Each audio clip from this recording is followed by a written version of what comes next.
Seeing Clara shivering made me truly panic. I'm sorry, Clara, I like you too. Clara's expression didn't clear up.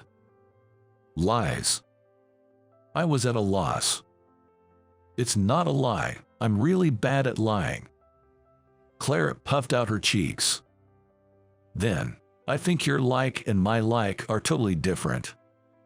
I was bewildered. My name is Michael, 31 years old. I work at a small inspection company. Originally, I worked for a large company in New York, but I decided to move back to my hometown when my father was hospitalized and my mother expressed her anxiety over the phone every day. It might sound like I'm a dutiful son, but in reality, I had always wanted to go back to my hometown. Working for a big company was fulfilling, but the interpersonal relationships were complex, and it wasn't suitable for someone like me who is not good at communicating. I also disliked the hustle and bustle of the city. No matter where I went, there were always so many people, and I especially hated packed trains. Over time, my desire to return to my hometown only grew stronger. So, my father's hospitalization and my mother's anxiety were a blessing in disguise for me. Although both of my parents were against me leaving a major corporation to return to my hometown, I pretended to be a dutiful son and proudly went back. Since I had difficulties with interpersonal relationships at the large company, I decided to join a smaller company this time. This company was planning to venture into the field I had been working in, and they were looking for new staff for that purpose. After seeing my resume, President Miller hired me on the spot. During the interview, he was almost jumping with joy at my experience, and he shook my hand, saying, "I'm looking forward to working with you." With a smile on his face, Mr. Miller, in his early 50s, seemed very approachable. It felt like a homey company, and I thought I could do well here. However, I seemed to have made a blunder at the welcome party. For some reason I still don't fully understand, Mr. Miller's attitude toward me turned a bit cold the next day. While I was puzzled, a colleague gave me some advice. Apparently, as the newcomer, I was supposed to flatter Mr. Miller. But to be honest, I didn't even know much about what Mr. Miller had accomplished. I thought that respect would naturally develop as I got to know more about his achievements over time. But it seems I was too slow in doing so. In any case, it was essential to praise those above you. Being a sycophant was a necessity in this company, I was told. And that was the area I struggled with the most. Compliments that I didn't truly mean just didn't come to me. But as a working adult, I couldn't just say that. When in Rome, do as the Romans do. If that was the company culture, I had to follow it. Despite the struggle, I tried to follow my colleague's example and pay close attention to every move Mr. Miller made, trying my best to compliment him when possible. Gradually, I thought Mr. Miller's attitude was starting to soften. Then, one day, which happened to be my day off, I was on my way to the hospital to drop off some laundry for my hospitalized father and deliver some necessities when Mr. Miller called me. He wanted me to join him for a drink right away. I, who had no habit of drinking from the afternoon, naturally refused. I had things to do for my hospitalized father. I thought it was a legitimate reason. However, the next day, I was suddenly informed of a job transfer. Starting next month, I was to be seconded as a general hand at a large plant facility. I found out that our company was a subcontractor at this plant, and it was mandatory to have a permanent staff member from our company stationed there. The job mainly involved menial tasks like entering the inspection data that came in, revising pipeline diagrams, and organizing previous documents. I was to replace the current staff member stationed there. When I thought this job wasn't what I wanted to do, my colleagues looked at me with pity. It seems I've been labeled as a deadweight employee. The reason was because I didn't attend a drinking party on the holiday. I didn't understand. How one spends their holiday should be a matter of personal freedom. However, Mr. Miller believed in dedicating oneself to work. He would rush to respond whenever called upon by superiors, climbing the ranks by being a yes man. Prioritizing family over one's boss was unthinkable to him. That's just how he thinks. Maybe I can't manage here either. I've always struggled with interpersonal relationships. In large companies, even when talking about work, there would somehow be discrepancies, and people drifted away from me. But here, failing to grasp the president's intentions, I ended up being treated as a liability. No matter where I go, do I just not get along with people? Feeling down, I even considered quitting, but the work environment at the assignment location turned out to be very good. Although the tasks were mostly simple, I liked being able to work quietly on my own.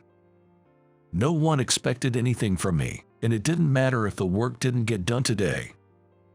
As long as I took care of the tasks at hand, I wouldn't attract any attention. Plus, people from our company rarely visit this office, so I don't have to meet Mr. Miller.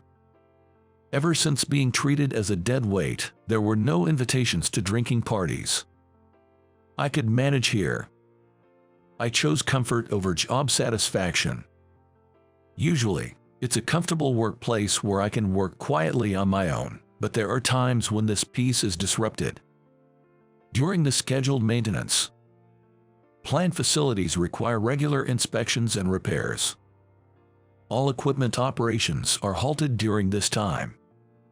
Therefore, it needs to be done quickly, with a large number of workers gathered from all over the country to complete it in a span of 2 weeks to a month. It's all hands on deck. Meaning, even this usually quiet workplace becomes crowded with inspectors and construction workers during this time, and of course, that includes Mr. Miller and all my colleagues from the company. Well, they're too busy to bother with me. I just carry on with my usual tasks. Although the volume of work significantly increases. As the maintenance period approaches, more and more people are arriving. At the morning assembly, someone new always arrives and introductions start. Normally, I just blankly watch, but today was different. A woman was dispatched from the main contractor of this plant facility. In other words, a woman from the head office is making her greeting. I've been assigned here from today. My name is Clara. Nice to meet you. She greeted us clearly. Even in her work clothes, she was graceful.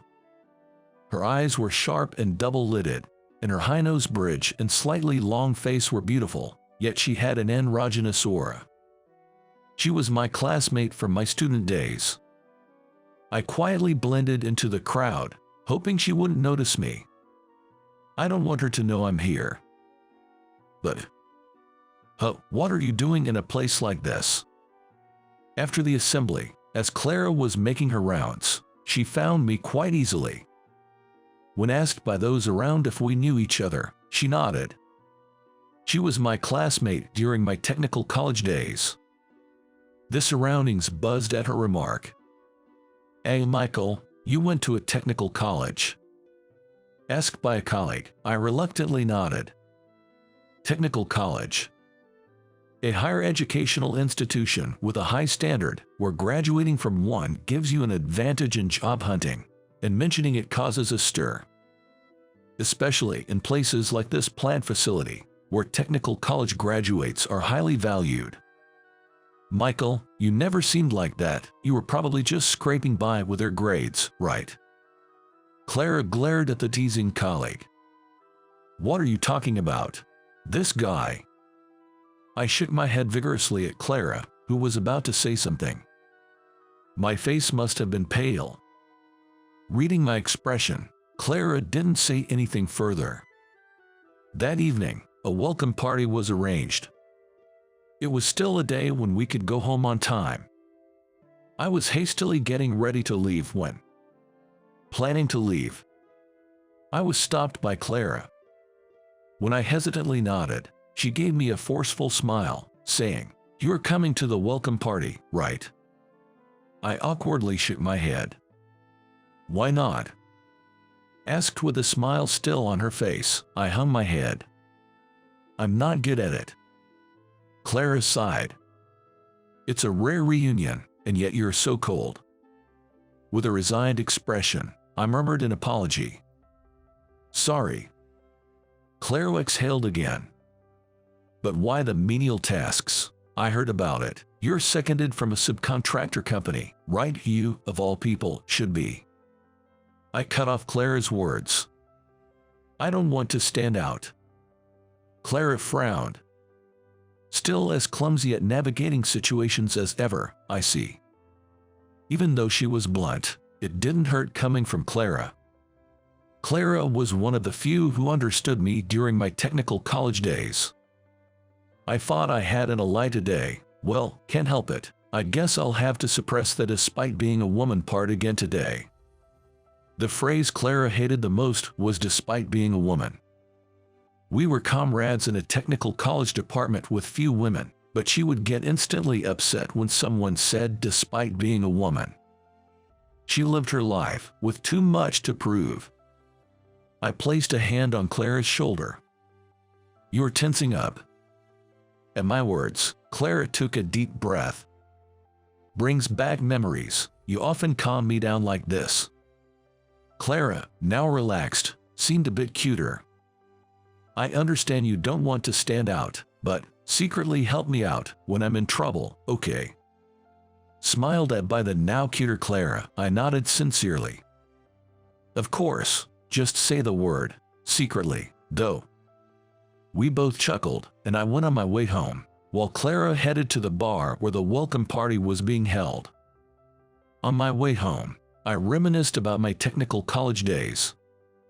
Back then, I also struggled with forming relationships and tended to be isolated. Clara, one of only 2 girls in our class, wanted to be on equal footing with the boys and often came across as standoffish, which made her unpopular among the students. She took on the role of class rep eagerly, but there were those who didn't follow her proposals. During such times, she would cry in private. By chance, I was the one who found her in that state. She had arrived before me and was trembling as I always ate my lunch alone. I unhesitatingly sat down and started eating my lunch, which seemed to infuriate Clara. Why are you eating here? You should have the decency to avoid me since I'm here. Her eyes were red from rubbing them after crying. It doesn't bother me that you are crying. This is where I eat every day anyway. When I said that, Clara turned red and insisted, I'm not crying. Why would you think I was crying? I'm not. Even though it was obvious from her red eyes that she had been crying. I remember thinking her defiant attitude was somewhat cute. I think the class project should go with your idea. The boys are probably just opposing it for the sake of it without any alternative ideas. When I said this calmly, Clara's eyes widened. Then, you should support it, she said, pursing her lips, and I gave her a puzzled look. Don't you think if I support it, it'll just be opposed even more? Since I was also isolated in the class. Clara sighed. Then, I have to do something about it, since you said my plan wasn't wrong. As Clara mumbled to herself, I naturally placed my hand on her shoulder. Clara flinched. What? Surprised, she looked at me, so I said, no, just thought you're tense. You should relax more. You're cute, Clara, just saying what came to mind. Clara turned bright red and denied it, but I thought that was also kind of cute. Since then, Clara and I became friends. But it wasn't romantic. It was a friendship between a boy and a girl, both of whom had few friends. We went our separate ways after graduation without even exchanging contact information. We said see you, and that was the end of it. And now, suddenly, she was here in front of me, and I was a bit shaken. Several days had passed since then. The maintenance period gradually became busier, and all the workers were extremely busy. The tasks coming to me also increased, but not to an unmanageable amount. One day, I heard Clara's yelling. "What's going on?" It was a voice filled with an unprecedented tension. Even though it was none of my business, I found myself walking towards where Clara's voice came from. How can this be done in time now? How could this happen? Her voice sounded almost tearful, so I approached Clara without caring about the surrounding gazes. And then, I placed my hand on her shoulder. "What's wrong? Calm down." Clara showed me a distressed face. "The piping diagram drawn at the site. The orientation is all wrong." I looked at the drawing. It was an isometric diagram of the pipes. It shows the pipes in 3D by tilting the horizontal direction by 30 degrees.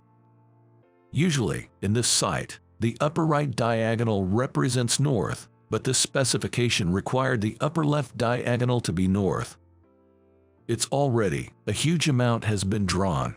Even if we have to redraw it, changing the direction like this, it's difficult for a CAD operator. I patted Clara's shoulder gently. "I'll do it." Clara looked at me in surprise. But you didn't want to stand out, right?" I burst out laughing. "I can't just stay silent because I don't want to stand out when you are in trouble." Clara lowered her eyebrows. "Michael." She called my name with a voice that sounded almost tearful. "Leave it to me. It just needs to be rotated 90 degrees, right? As long as the finalized drawings are correct, that's fine, isn't it? I'll draw the major pipes and components in CAD, and can you ask the operator to handle the finer details of the remaining parts?" The surroundings buzzed. Everyone looked at me as if wondering what a menial worker like me could possibly do. Among them was Mr. Miller, who happened to pass by. Clara looked at me with her nose puffed up. Even though it meant standing out, her expression seemed to ask if it was okay to reveal the truth. I reluctantly nodded. Clara's face lit up. "It's all going to be fine. If you're getting serious, there's no problem at all," she exclaimed with a vibrant voice. I caught Mr. Miller's puzzled look. Michael was one of the top students in our technical college, a genius with an IQ over 135. After graduation, he was even recruited by a major plant design company. Clara's words stirred up the crowd. "Genius is a bit much," I hesitantly said to Clara, who glared at me. "If you're not a genius, then what am I? An idiot? You're a genius. Realize it. It's just your high IQ makes it hard for you to understand people's feelings." I wilted, but I was internally happy to see Clara's spirit return. From then on, I became suddenly busy. I was told I didn't have to do my usual menial tasks, but it didn't feel right, and that would just put more pressure on others. So, while managing my own tasks, I proceeded with the direction of drawing change. I just had to mentally rotate the drawing 90 degrees and draw it. To me, it was a simple and straightforward task. You don't need a high IQ for this, just a brain specialized in spatial visualization. Moreover, I had CAD drawing skills developed at the plant design company. In the design company, the ability to quickly and accurately draw blueprints in CAD was essential, and my skills significantly improved during my time there. Knowing I didn't mind standing out, Clara started throwing impossible tasks at me. "You can't just ignore it if I'm in trouble, right?" she said, asking for designs of pipes that needed repair and detailed drawings of small components. I managed all of it with a wry smile. Being able to handle whatever is thrown at you, really, it's annoying. It was hard to believe those words came from the person who kept assigning me tasks. But these exchanges felt like we were back in our student days, and I somewhat enjoyed it. Time flew by, and the maintenance was completed as scheduled. The drawing corrections were finished within the deadline. I had been working overtime a lot lately. Today, I thought I'd go home early and get some rest, but then Clara invited me. You're not going to the all-staff party, are you? Hang out with me. She seemed to have endless energy. Clara had been running around more freely than I had. She had been visiting the site and working on the computer. She must have had more overtime than me. Shouldn't you rest early for your skin's sake? I meant well, but Clara smacked me hard on the back. How dare you say that to my glowing skin? Hearing that, I looked at Clara's face. It is really glowing, I commented honestly, and Clara turned beet red. See, that's why we're going. Clara forcibly dragged me by the arm. She had chosen a nearby restaurant. Since we both drove, neither of us could drink, and she said it felt kind of nostalgic. This restaurant was a place where Clara and I often dined during our exam study sessions.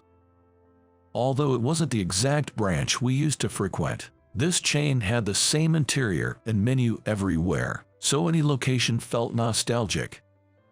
We took seats at the end and ordered dinner along with the drink. I ordered a soda with no ice. No ice, just like always. Clara noted with a laugh as she looked at my glass. Ice dilutes the drink when it melts. I replied the same reason I had back in technical college. Cheers. Clara raised her cup of coffee towards me. Great job on the work. Our cups clinked together. This time, I really owe you one. You truly are a genius, she said. I scratched my head awkwardly. If I were a genius, I'd wish to live a bit more smoothly, I said with a wry smile, and Clara laughed. I like that about you, Michael, she said with her most radiant smile, making me smile too. Clara, you're still living life with such intensity, just like before. It's somehow reassuring. I chuckled, but Clara looked down somewhat sadly. Reassuring, huh? In that moment, I suddenly realized something. Had I made another blunder in what I said? Whenever I misspeak, people usually look disappointed, just like she did. Sorry, did I say something wrong again? I asked hurriedly, and Clara shook her head. I said I like you, but you just said it was reassuring. Clara seemed flustered, and I was confused. I didn't want Clara to dislike me. Sorry, what did I do wrong? I don't want you to hate me, I confessed, and Clara's eyes widened. Isn't that liking someone? She asked. I became even more confused. What do you mean? I do like you, Clara, I said. Clara frowned for a moment, then ruffled her hair in frustration. Ack, it's not getting through, she exclaimed, sounding exasperated. Then, with a burst of energy, she looked up. I've liked you since technical college, not as a friend, but as a man. I was taken aback. You have? She nodded, her lips pursed. My face instantly heated up like a boiling kettle. Why? We didn't even exchange contact information when we graduated from technical college, since technical college. As I asked in confusion, Clara's expression grew even more frustrated. I wanted you to say it first, but you never did, so I got stubborn. I was dumbfounded. But you always said you didn't want to be treated differently because you're a woman. Yet when it comes to this, gender matters. I blurted out what was on my mind. Tears welled up in Clara's eyes, and I panicked. I know it's contradictory, but when it comes to love, I want to be treated like a girl. Seeing Clara trembling, I was truly flustered. I'm sorry, Clara, I like you too. But Clara's expression didn't brighten. Lies. I was at a loss. It's not a lie, I'm really bad at lying. Clara puffed out her cheeks. Then, I think your like and my like are completely different. The dinner we ordered was placed in front of us, bewildering me further. We decided to eat our dinner first, pausing the conversation. During that time, I thought hard. Much harder than when I'm working. What kind of like do I have for Clara? As I pondered, an answer naturally came to me. But it seemed impossible to confess here in the restaurant. After finishing our meal in silence, I suggested, let's go outside. Clara nodded sadly, and we headed to the cashier. My heart felt tight. I felt like I'd hurt her again by not saying enough. Could someone like me convey my feelings to Clara? Again, I was lost in thought. Well, upon leaving the restaurant, Clara started towards her car. I hastily stopped her. Wait, how about a walk? Clara looked surprised. Aren't you going home? I shook my head. No, I want to walk along the embankment. Clara agreed with a nod and began walking beside me. The embankment carried a refreshing scent. The flowers, likely beautiful in the daylight, rustled in the night breeze. After walking in silence to a deserted spot, I abruptly stopped. Clara, surprised, stopped a few steps ahead of me. What's wrong? Her puzzled face was faintly illuminated by the street light. I can't quite explain my like for you, especially not in a bustling restaurant. I struggled to find the right words. Driven by my feelings, I hugged Clara. Clara froze, surprised by my embrace. I hugged her tighter. I've always wanted to hug you like this, not just patting your shoulder, but holding you tight. I was sad when we couldn't even exchange contact information at graduation. We talked at school, but I thought we weren't close enough to talk outside of it, even on holidays. Tears naturally spilled from my eyes as I spoke. Because I don't understand people's feelings and end up hurting them, I thought I shouldn't express my feelings of liking someone to anyone. Clara trembled within my embrace. Really? Did you really like me? Were you lonely without being able to contact me? When she asked, I nodded repeatedly. Clara stepped back from my arms to look at me directly. Really? Do you, like me in a way that you'd want to kiss me? Blushing, I nodded again. And naturally, our lips met. As long as I know that, it's okay. Clara whispered softly after we parted. Even if I don't understand what you want to say or do, as long as I know you love me, I won't misunderstand your feelings. Hearing her words made me incredibly happy. At the same time, I felt terribly sorry. Wouldn't this mean making Clara always worry about me?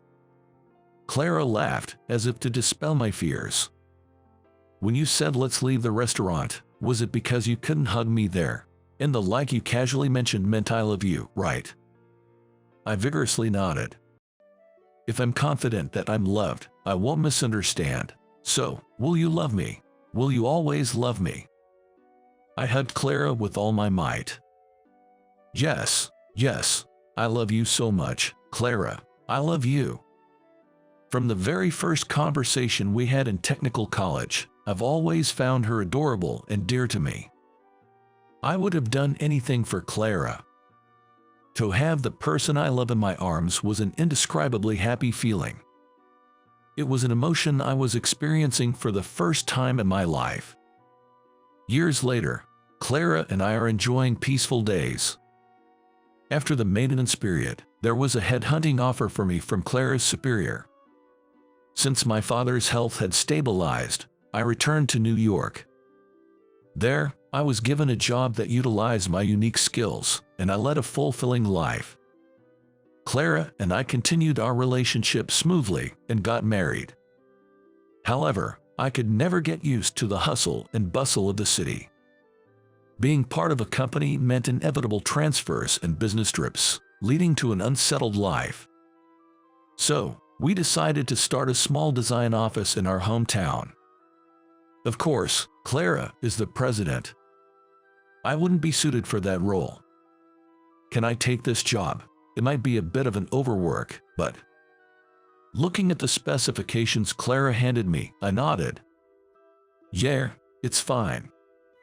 Clara followed up, saying, Is that fine, as in it seems a bit tough, but for Clara's sake, I'll push myself and do it. I chuckled. No, it's fine, as in I've worked with this client before, and their specifications are solid, and I can work hard for my beloved Clara. Clara smiled at me. Okay, that's good then. I, too, smiled. I never thought I'd get married. No, I thought I couldn't.